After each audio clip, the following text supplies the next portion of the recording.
दोस्तों, क्या हमारा इंटरनेट बंद हो जाएगा? जी बिल्कुल सही सुना आपने। अभी एक बहुत इंपॉर्टेंट इंसिडेंट हुआ है रेड सी के अंदर। हमारी जो रेड सी के अंदर जो केबल्स होती है इंटरनेट की, उनको डैमेज हुआ है। तो ये सवाल बिल्कुल खड़ा हो गया है, क्या हमारा इंटरनेट बंद हो जाएगा? जो हम सर्विसेज यूज करते हैं वो चालू रह पाएंगी या नहीं रह पाएंगी? तो देखेंगे आज इस वीडियो में क्या क्या पॉसिबिलिटीज है और ये हुआ कैसे, इसका सॉल्यूशन क्या है, इसके कॉम्प्लिकेशंस क्या हैं, इसका आउटकम हमारे डे टू डे लाइफ पर क्या हो सकता है और इसको रिजॉल्व कैसे किया है। ये सारी चीजें आज हम लोग देखेंगे। तो सबसे पहले हम लोग ये जानते हैं कि भैया फाइबर ऑप्टिक केबल्स होती क्या है। तो अभी जितनी भी तरह की डेटा से रिलेटेड सर्विसेज होती है उसके लिए फाइबर ऑप्टिक केबल सबसे अच्छा और सबसे बढ़िया माध्यम माना जाता है डेटा को एक जगह से दूसरी जगह पर लाइटनिंग स्पीड के साथ ट्रांसमिट करने के लिए। इसका एग्जांपल आप ऐसे समझ सकते हैं, अगर आज मैं इंडिया में बैठकर कोई एक बटन दबा के किसी चीज के बारे में जानना चाहता हूं तो वो मेरे फोन की स्क्रीन पर या लैपटॉप की स्क्रीन पर विद इन अ सेकेंड मुझे मिल जाता है। चाहे वो इंफॉर्मेशन यूरोप की हो, चाहे वो इंफॉर्मेशन अमेरिका की हो या किसी और कंट्री की हो। अब ये होता कैसे है? क्योंकि सारे कॉन्टिनेंट्स कहीं ना कहीं फाइबर ऑप्टिक केबल्स के थ्रू एक दूसरे से कनेक्टेड हैं। इसी तरह से टेलीकम्युनिकेशन और केबल टीवी कनेक्शंस के लिए भी फाइबर ऑप्टिक केबल का यूज होता है। टेलीकम्युनिकेशन में फोन पर बात करना या और किसी तरह के भी टेलीकम्युनिकेशन डिवाइसेस होते हैं, वो भी फाइबर ऑप्टिक केबल के ऊपर ही वर्क करते हैं। तो आप समझ सकते हो फाइबर ऑप्टिक केबल हमारे डे टू डे लाइफ में यूज होता है। अब देखते हैं इसके साथ हुआ क्या है और ये कैसे बेसिकली किसी भी दो कॉन्टिनेंट को जोड़ता है। तो जैसे कि आप देख सकते हो, सी बेड के ऊपर ये केबल को बिछाया जाता है और एक कॉन्टिनेंट से दूसरे कॉन्टिनेंट को जोड़ पाना बहुत आसान होता है। जैसे इस रेड लाइन से मैंने मार्क करके दिखाया हुआ है, ये सारी की सारी केबल्स हमेशा सी बेड पर ही बिछाई जाती है ताकि इनके ऊपर किसी भी तरह के चीजों का, किसी भी तरह के जहाज का या किसी भी तरह की और प्रॉब्लम्स को इनको फेस ना करना पड़े। और इसके लिए दो तरह की बेसिकली हम लोग मैकेनिज्म यूज करते हैं। जहां पर शैलो बेड वाटर होता है, जहां पर पानी की गहराई बहुत ज्यादा नहीं होती, तो बेसिकली 200 मीटर के आसपास जहां पर डेप्थ होती है ओशन की, वहां पर इसको छोटी छोटी ट्रेंचेस बना के उनमें दबा दिया जाता है ताकि केबल को डैमेज ना हो और हम दो कॉन्टिनेंट या दो एरियाज को इजीली कनेक्ट कर सके। लेकिन जब बात आती है डीप सी की, जहां पर गहराई 200 मीटर से 8000 मीटर तक के आसपास होती है या फिर 2000 मीटर से 8000 मीटर तक के आसपास होती है, वहां पर इसको डायरेक्ट ओशन के बेड पर या फ्लोर पर ऐसे ही लेटा दिया जाता है। बिकॉज इतनी गहराई तक नॉर्मली आम तरह की गतिविधियां नहीं होती, जिससे इसको डैमेज होने के चांसेस कम होते। और इंटरनेशनली कुछ सेफ जोन्स भी डिसाइड किए गए हैं इस तरह के केबल्स के लिए, जिसपे इंटरनेशनल बेसिकली रेगुलेशंस काम करती है। तो ऐसे एरिया में कोई भी ऐसी गतिविधि नहीं की जाती, ऐसी एक्टिविटी नहीं की जाती जिससे इन केबल्स के ऊपर इफेक्ट पड़े। और ये जो केबल बिछाई जाती है बहुत ही ड्यूरेबल होती है, बहुत ही अच्छे से काम करती है, बिकॉज इतनी गहराई में वाटर का प्रेशर भी बहुत होता है और बहुत सी तरह की और हलचलें भी होती है, जिससे इनको खराब होने के चांसेस बढ़ जाते हैं। लेकिन इसको इतना अच्छा ड्यूरेबल बनाया जाता है कि फिर भी जल्दी खराब नहीं। अब ये केबल है कहां जहां पर ये खराब नहीं।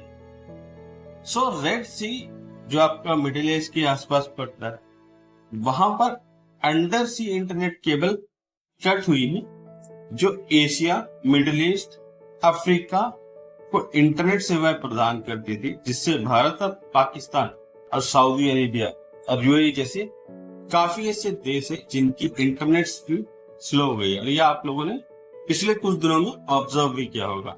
इंटरनेट की स्पीड एक्चुअली में कम हुई। हुआ क्या? सो बेसिकली जो केबल है जो दो हमारे कॉन्टिनेंट्स को जोड़ती हैं, आप जैसे कि रूट देख सकते हो, इंडिया से होते हुए फिर मिडिल ईस्ट से होते हुए यूरोप की तरफ ये निकलता है। तो यहाँ पर जो मैंने रेड मार्क कर रखा है, इस एरिया में कहीं पर ये केबल पर इश्यू आया है। अब रेड सी में बाबिल मंडेब एक स्ट्रेट है जहां पर बहुत सारे इंपॉर्टेंट केबल्स बिछाई हुई हैं। अब इन केबल्स की कुछ वैरायटीज होती है, जैसे SMW4 है, फिर south east Asia middle east western Europe 4 के नाम से जाना जाता है। तो basically south east Asia, middle east और वेस्टर्न यूरोप तीनों कॉन्टिनेंट को एक तरह से कनेक्ट करती है। और IMEWE जैसे India, middle east, western Europe, ये भी एक कॉरिडोर है जिसे इंडिया और मिडिल ईस्ट को और वेस्टर्न कंट्रीज को कनेक्ट किया जाता है। फैल्कन और यूरोप इंडिया गेटवे सर्वर के ये कनेक्ट होती है। इसकी वजह से कई देशों में इंटरनेट के यूजर्स को स्लो स्पीड और लो कनेक्टिविटी की प्रॉब्लम का सामना करना पड़ रहा है। और मुझे लगता है आप लोगों ने भी पिछले कुछ दिनों में ये प्रॉब्लम फेस की हो।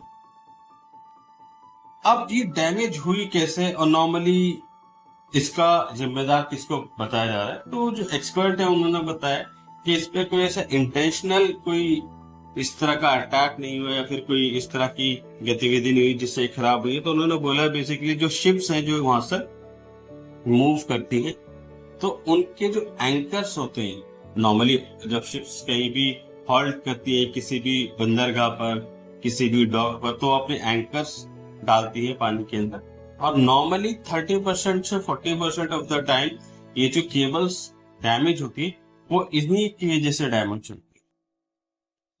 और ये वैसे भी बहुत ही एक इम्पोर्टेंट रूट है शिप्स के लिए भी।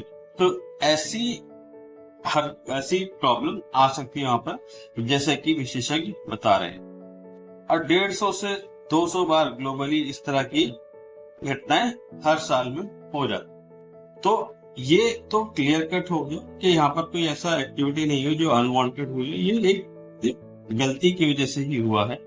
अब सबसे बड़ी बात आती है इसका इम्पैक्ट क्या हो। इम्पैक्ट इसका बहुत बड़ा हो सकता है। जैसे मैंने आपको बताया, और ये मैप भी है बेसिकली किस किस देश को एक कनेक्ट करता है। तो आप देखो तो एशिया और यूरोप एक बहुत बड़ा जंक्चर है, प्लस साउथ अफ्रीका की भी आप कुछ कंट्रीज की बात करिए, तो एक बहुत बड़ा एरिया है जिसको ये कनेक्ट करते थे। करीब 25% तक यूरोप और एशिया का डेटा ट्रैफिक इंपैक्ट होता है यहाँ से। अब ये 25% का जो नंबर है ये बहुत बड़ा नंबर हो जाता है, बिकॉज आप सोचो पूरे हिंदुस्तान के अंदर 25% लोगों को इंटरनेट की स्पीड बहुत ही कम हो जाए तो कितना बड़ा इम्पैक्ट क्रिएट कर सकती है। अब इसके लिए लेटेंसी बढ़ जाती है, आप ब्राउजिंग बहुत अच्छे से नहीं कर पाते, क्लाउड सर्विसेज में इश्यू आता है। अब भारत, पाकिस्तान, सऊदी और यूएई में स्लो डाउन यूजर्स को वेबसाइट एक्सेस करने में भी बहुत दिक्कत दे रहा है। वीडियो स्ट्रीम कम करने और क्लाउड सर्विस यूज करने की कठिनाई आ रही है अभी। तो ये सब लोगों ने देखा, ऑब्जर्व भी किया। प्रभाव सीमित इंटरनेट कंपनियां ट्रैफिक रीरूट करती हैं, जिससे टोटल ब्लैकआउट नहीं हुआ है लेकिन ऑनलाइन एक्सपीरियंस धीमा हो गया। तो जितने बड़े बड़े कंपनियां उन्होंने क्या किया, अपने दूसरे सर्वर्स पर ट्रैफिक को रीरूट किया। अब उससे टेम्पररी सॉल्यूशन तो मिल गया, लेकिन ऑब्वियसली वो उतनी स्पीड नहीं प्रोवाइड कर पाएगा जितनी पहले में थी। तो अब क्या किया जा सकता है, कब तक ये सब ठीक हो जाएगा? एक्सपर्ट कहते हैं कि ऐसे नुकसान की मरम्मत में कई हफ्ते या महीने लग सकते हैं, क्योंकि स्पेशल शिप्स को समुद्र के नीचे केबल लोकेट करने के लिए और रिपेयर करने के लिए तैयार किया जाता है। प्रमुख कारण जहाजों का एंकर लगना है और मरीन टाइम गतिविधियां। पहले तो जो रेबल्स होते थे उनके गतिविधियों का जोखिम बढ़ा हुआ था, लेकिन इस बार ये सिर्फ एक्सीडेंटल कारणों की वजह से हुआ है।